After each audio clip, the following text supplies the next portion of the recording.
On January 9, 2026, a circuit board recycling machine from Doing was officially shipped to Zambia. This machine provides an automated recycling solution for a local electronic waste recycling company, helping it transition from traditional manual processing to efficient mechanized recycling.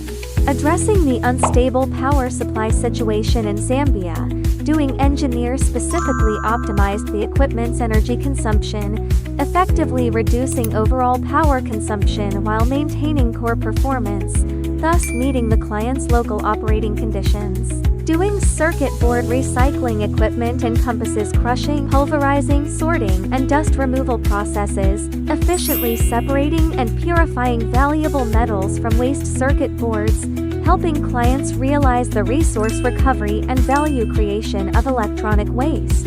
By introducing Doing's automated circuit board recycling system, the client will improve processing efficiency and safety, obtain more stable recycling revenue, and achieve the dual goals of environmental protection and economic benefits. Doing continues to provide flexible, practical, and economical recycling technology solutions to global clients, contributing to the development of sustainable circular economy initiatives worldwide.